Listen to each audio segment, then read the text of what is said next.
Continuamos entonces con la segunda parte dedicada al análisis general de la ética a Nicómaco, de la reflexión filosófica y ética de Aristóteles. Terminamos la primera parte con una diferenciación en dos concepciones de justicia: la justicia legal, por un lado, la justicia natural o la equidad, por el otro. La justicia legal, dice Aristóteles, resume en su concepto a las 12 virtudes éticas vinculadas con los apetitos inherentes a la parte irracional del alma. La justicia legal se expresa en formulaciones abstractas de carácter general, que son las leyes, pero estas leyes, por ser formulaciones abstractas de carácter general, que a su vez se inducen a partir de la experiencia concreta humana, pueden no haber incluido ciertos elementos particulares que surgen en determinada situación. Entonces la equidad, la justicia natural, es la que incorpora estos elementos nuevos, no contemplados en las formulaciones generales de las leyes codificadas en lo que se llama la justicia legal, y entonces la equidad permite aplicar y corregir en esa misma aplicación de las leyes lo que debe aplicarse, incorporando estos elementos nuevos que no estaban contemplados en las generales de la ley. En este sentido, hay que decir que la metodología de Aristóteles es una metodología que él mismo define como dialéctica, en el sentido de que, como distingue el campo de los objetos necesarios y de los vínculos lógicos de este otro campo, que es el campo de las contingencias, de las circunstancias concretas, donde hay elementos aleatorios y accidentales, en ese sentido, la ética puede partir siempre de la experiencia, a partir de premisas que pueden ser probables y de las cuales se puede inducir una conclusión que también tiene carácter probable. Es decir, las premisas y las conclusiones no tienen carácter necesario como en las ciencias formales. Entonces, por supuesto que la cristalización en las leyes de lo que se llama justicia es una cristalización que está sujeta a revisiones y a correcciones. Y esa corrección, esa parte correctiva, es inherente a lo que se llama la equidad o justicia natural. Pasamos ahora a algo que es muy importante en la consideración aristotélica, que es el tema del placer. Aristóteles dialoga imaginariamente con dos pensadores, Espeusipo y Eudoxo. En especial toma a Espeusipo, que pertenece a la Academia de Platón, teniendo en cuenta que Espeusipo, tal como lo hace Platón, distingue al placer del bien. Y es más, diferencia al bien del placer, considerando que el placer no es inherente al concepto de bien, no es constitutivo del concepto de bien. Bueno, Aristóteles hace una serie de enumeraciones respecto de las posiciones de Espeusipo para refutar a cada una de estas posiciones que Espeusipo exhibe, pero fundamentalmente todas estas posiciones de Espeusipo convergen en una diferenciación tajante que separa radicalmente al placer del bien. Frente a esto está Eudoxo, que adopta una posición hedonista en donde identifica de manera indiferenciada, no demasiado meditada, no demasiado precisada, al placer con el bien. Aristóteles, por supuesto, para hacer justicia a su propio concepto de virtud, tratará de posicionarse en una situación intermedia que no significa jamás una especie de promedio entre excesos y defectos, sino que es una posición intermedia que justamente no tiene nada de exceso y no tiene nada de defecto. No es un promedio, sino que es una tercera posición, es como una especie de tercer vértice de un triángulo, no es el punto medio de un segmento. Entonces, Aristóteles ni va a confundir conceptualmente al placer con el bien, como lo hace Eudoxo desde su posicionamiento hedonista, ni va a aislar el placer del concepto de bien, como lo hace Speusipo, alineado con este espíritu platónico. Analiza el placer y lo primero que dice es que Speusipo se equivoca cuando considera que el placer no tiene nada que ver con el bien, porque el placer está asociado a la generación, a un movimiento, a un más y un menos, a que puede haber más placer o menos placer. En cambio, el bien no admite ni un más ni un menos, del mismo modo que lo justo no admite ni un más ni un menos, desde la idealidad del concepto de justicia, no desde el ejercicio real. Argumentos de este tipo están en la línea que también exhibe Platón. El placer es susceptible del más y del menos, en cambio el bien no. El placer tiene que ver con un movimiento, una génesis que después termina, porque el placer termina. Y entonces Aristóteles lo primero que hace es distinguir al placer de la satisfacción. La satisfacción sí tiene que ver con una génesis, con un movimiento que adquiere un clímax y que después declina y desaparece. En cambio, Aristóteles dice, el placer, primeramente, para decirlo de manera más sencilla,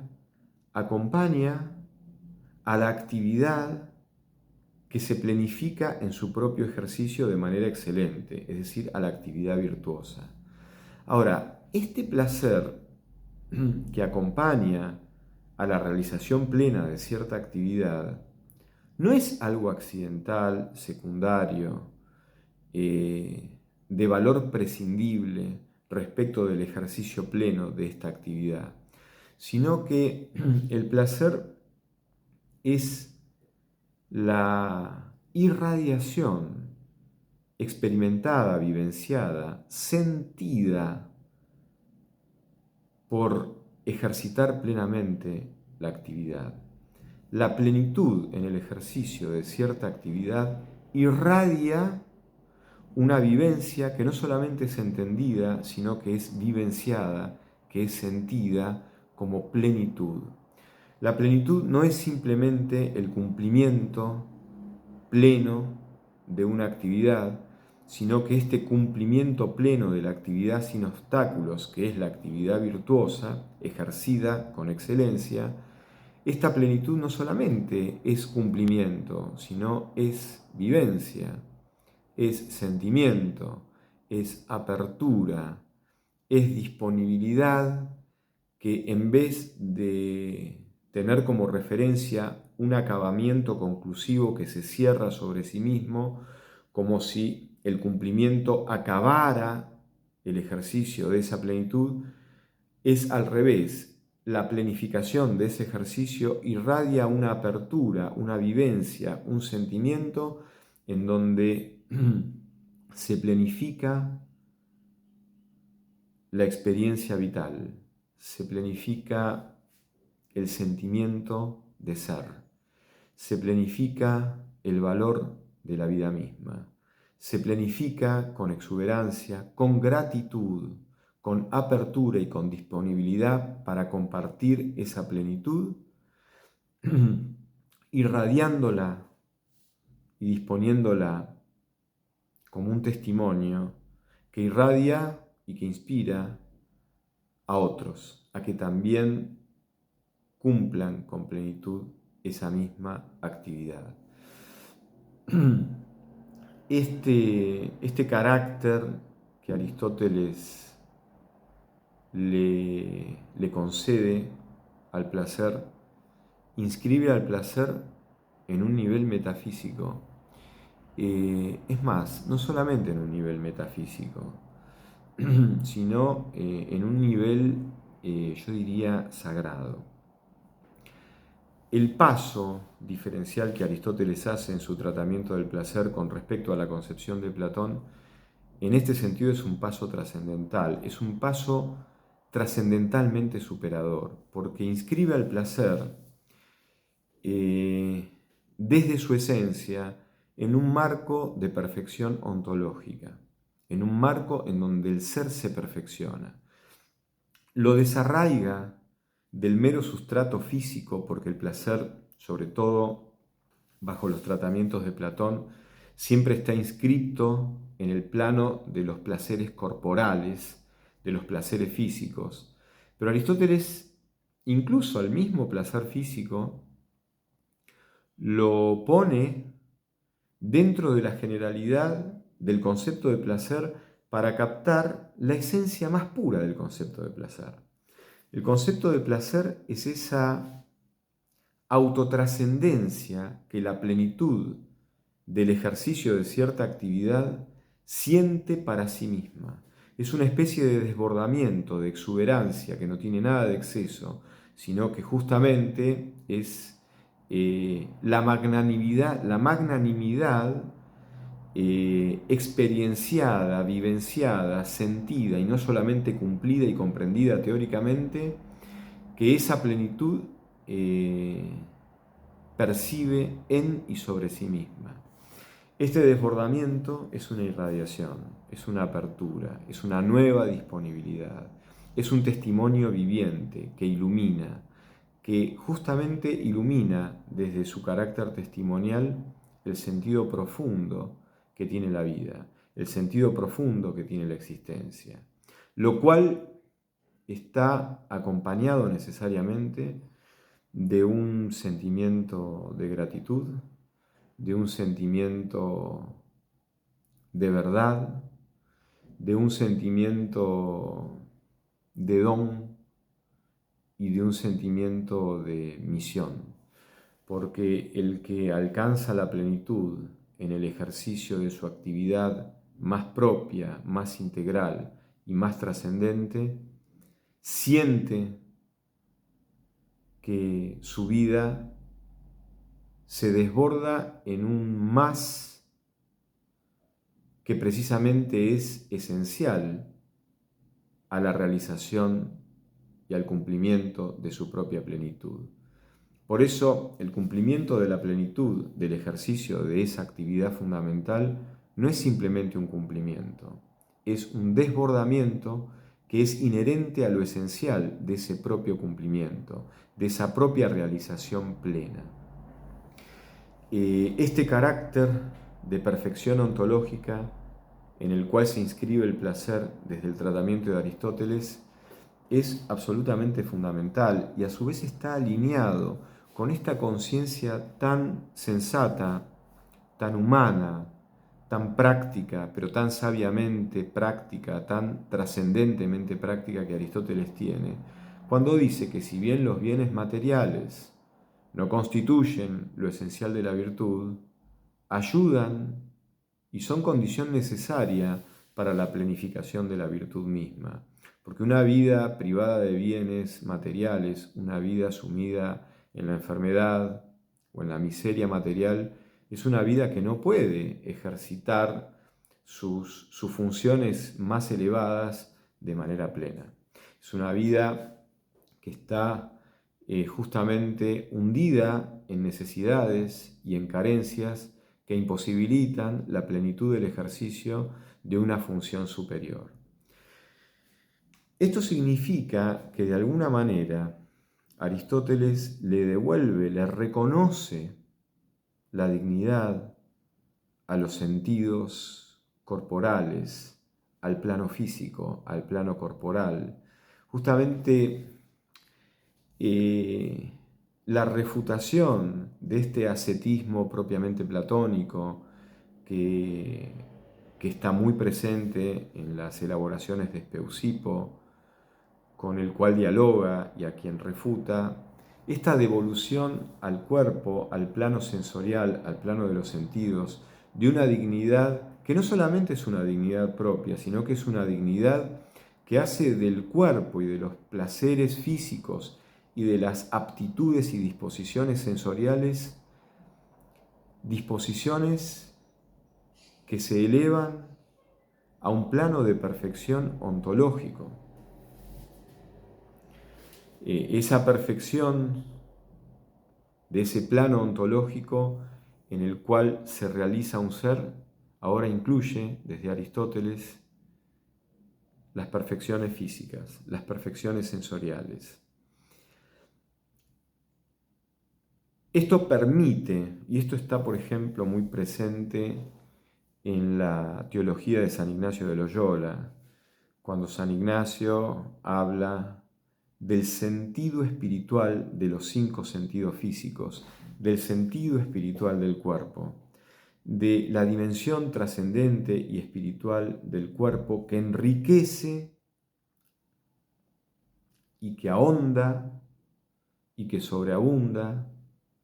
la mera perfección espiritual concebida, por ejemplo, en un ángel que carece de cuerpo.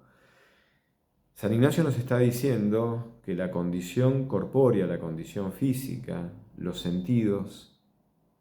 añaden una nueva riqueza al plano propiamente espiritual. Esto no se leyó de esta manera en todo lo que es la filosofía griega y no se leyó en la mayor parte de los pensadores de la Edad Media e inclusive tampoco se leyó en los pensadores más relevantes de lo que se considera la Alta Edad Media, que comienza ya a fines del siglo XI y se extiende hasta el siglo XIII. En estos pensadores hay un sesgo platónico que no se ha desmontado y que es expresado en términos de la superioridad de lo inmaterial, de lo intelectual, de lo puramente racional, respecto de lo meramente corporal. Se podría admitir una cierta superioridad específica, pero no una superioridad absoluta. El hecho de que el hombre sea una síntesis de espíritu y cuerpo, justamente es un florecimiento nuevo, un enriquecimiento inédito respecto de la condición puramente espiritual, careciente de esta dimensión orgánica, física, corporal, sensitiva. Pero, en general, incluso en pensadores como Leibniz, las facultades intelectivas superiores para Leibniz eran las realizaciones superiores, las realizaciones más excelentes, de lo que ya estaba de manera germinal, muy parcial, muy poco desarrollado en los sentidos externos, en los 5 sentidos corporales. Este sesgo platónico no se ha desmontado en la Edad Media. Y también es cierto que hay que decir que no se ha desmontado en el propio Aristóteles, porque si bien Aristóteles incluye la acción para la dicha, para la eudaimonía, para este estado permanente, porque justamente la virtud es un hábito que justamente se consigue con el ejercicio repetido de ese acto que termina siendo virtuoso. Y esto no es caer en un círculo, porque aquel que no tiene el hábito de llegar temprano, cuando empieza a ejercitar llegar temprano, ese ejercicio de llegar temprano es un ejercicio que es provocado por decisiones que están muy reflexionadas, que están muy atendidas, que están muy decididas, con una carga, con un esfuerzo, con una inercia justamente opuesta, precisamente porque no está generado el hábito. En cambio, cuando se genera ya el hábito de llegar temprano pasa a ser, como diría Aristóteles, una segunda naturaleza, pasa a ser un acto natural. Del mismo modo que la persona que ha llegado a la prudencia, que articula las virtudes dianoéticas con las virtudes éticas, la persona que ya tiene la virtud de la prudencia no necesita reflexionar demasiado para captar en un conjunto de circunstancias cuál es la mejor decisión, para elegir los medios que tienen que ver con realizar el mejor fin posible inherente a esa situación concreta, porque se convirtió la prudencia en una segunda naturaleza y por lo tanto el prudente capta inmediatamente lo que se tiene que lograr como fin y por lo tanto delibera con mucha naturalidad entre los medios posibles disponibles para lograr ese fin, el mejor medio que es accesible a esa situación.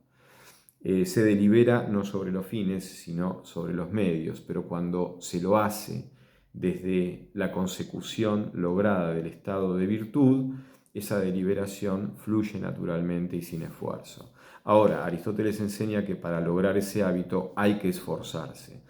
No basta con conocer teóricamente el concepto de justicia para ser justo, sino que hay que hacer actos justos, hay que ejercitarse en actos justos justamente porque la virtud termina siendo un hábito orientado por la razón. Pero el hábito no se consigue simplemente entendiendo el concepto de justicia o de moderación o de magnanimidad, sino que hay que hacer actos magnánimos, hay que hacer actos justos, hay que hacer actos moderados, porque sin esa repetición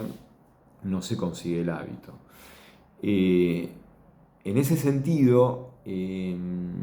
Aristóteles incluye la acción, incluye el ejercicio, incluye lo que se llama la disciplina, pero a su vez revaloriza todo el plexo de posibilidades físicas y corpóreas que está muy amputado injustamente en las concepciones platónicas, que después se filtran teológicamente en las concepciones cristianas protestantes más rigurosas, donde prácticamente el cuerpo vuelve a ser sentido o representado como un obstáculo, tal como lo pensaba Platón. Recordemos que en la primera parte yo explicaba que para Platón la esencia humana es el alma y el cuerpo no tiene que ver con la esencia humana, sino que el cuerpo es una especie de cárcel donde el alma ha descendido y ha sido encarcelada. A diferencia de esto, Aristóteles reivindica el cuerpo como parte esencial de la esencia humana. Entonces, al reivindicar el placer, Aristóteles no solamente lo reivindica en el plano puramente físico, sino que hace del placer, en su concepto puro, fundamental y universal, un elemento que se inscribe como elemento perfectivo en el nivel ontológico, en el nivel del ser. No solamente hay que cumplir con lo que la razón prescribe, sino que en ese cumplimiento yo me siento mucho más vivificado, mucho más abierto a sentir y agradecer lo que significa ser bueno. Ser bueno no solamente es cumplir formalmente con una disposición formulada racionalmente, que necesariamente se tiene que cumplir porque es justamente fundada racionalmente, es necesario desde el punto de vista racional cumplir con eso, sino que en ese cumplimiento hay una experiencia vivificante que amplifica el sentido de la vida, que amplifica la experiencia con la vida, que amplifica la sensación, la certeza, el contacto, la presencia misma de la vida en mi vida. Esa irradiación es perfectiva y esa irradiación acompaña de manera inmanente a la plenitud. Es una autotrascendencia de la plenitud que después, por ejemplo, en autores como Santo Tomás de Aquino, cuando Tomás lo refiere al bien, Tomás de Aquino dice, el bien es difusivo, el bien nunca queda en lo bueno, sino que el bien irradia en otras cosas. Es como la luz. La luz no solamente se ilumina a sí misma, sino que cuando hay luz queda iluminado todo el entorno abarcado por la luz. Esa irradiación, esa autotrascendencia, hace que el placer constituya un elemento de perfección ontológica. Esto es un rasgo fundamental, trascendente y original como aporte sustancial de la reflexión que Aristóteles hace sobre la cuestión moral, sobre la cuestión de la buena acción, de la acción virtuosa. Pero obviamente que Aristóteles va a arrastrar ese sesgo platónico, porque cuando en el fondo se le pregunte a Aristóteles cuál es la función más excelsa que el hombre puede desarrollar, él va a decir que es la función teórica, la función contemplativa, porque esa función contemplativa ya no depende de elementos externos, de contingencias externas, depende solamente de sí misma en el uso contemplativo y racional de las verdades más excelsas. Por lo tanto, en el fondo, de las dos virtudes, las virtudes que van a preponderar para una vida mucho más plenamente dichosa, son las virtudes que están vinculadas con las virtudes dianoéticas y no con las virtudes prácticas, con las virtudes éticas, que en el fondo tienen que luchar con las contingencias y con los accidentes de la vida concreta. Las virtudes dianoéticas son mucho más independientes porque no están justamente dependiendo de contingencias externas. La vida contemplativa depende solamente de las facultades contemplativas, no dependen de factores aleatorios, no dependen de accidentes, no dependen de contingencias externas. Por lo tanto, en este sentido hay una especie de unión permanente con Platón. Y por otro lado, para terminar, Aristóteles habla del incontinente, porque Aristóteles se cuestiona esta formulación socrática desde la cual el que conoce el bien no puede obrar mal.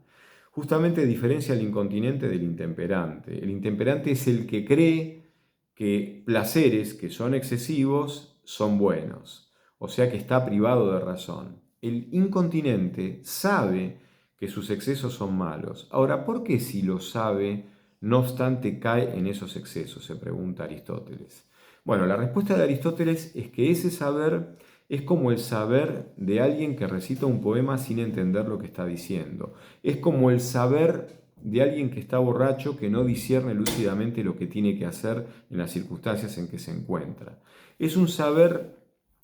puramente memorístico, pero sin comprensión de lo que se está expresando. Es un saber que no ha llegado a ser naturaleza, a ser segunda naturaleza. Es un saber simplemente que coincide homónimamente en la repetición correcta de las cosas que hay que decir, pero no es un saber incorporado, no es un saber asimilado, no es un saber que se ha convertido en un hábito. Por eso no es un saber real. En este sentido, Aristóteles al menos toma el problema de cómo puede ser que alguien sepa algo y sin embargo haga lo contrario, cosa que sería inconcebible para Sócrates, pero en definitiva la solución que propone Aristóteles es una solución que no se aleja tanto de Sócrates, porque en el fondo ese saber no es un saber tan real. La filosofía griega, incluyendo Aristóteles, no se plantea el extremo de la libertad, que es la libertad que está lúcidamente ante el bien, lúcidamente ante el amor, lúcidamente ante la virtud y lúcidamente lo rechaza. Esa dramaturgia de la libertad, que ya tiene un sesgo absolutamente existencial, no existe en la reflexión ética griega ni de Sócrates, ni de Platón, ni de Aristóteles, ni de la tradición griega clásica. Creo que con esto se puede terminar de dilucidar de manera general los elementos más pertinentes que constituyen lo más esencial del aporte que Aristóteles hace a la reflexión moral y que está presente en su Ética a Nicómaco. Con esto terminamos entonces. Hasta pronto.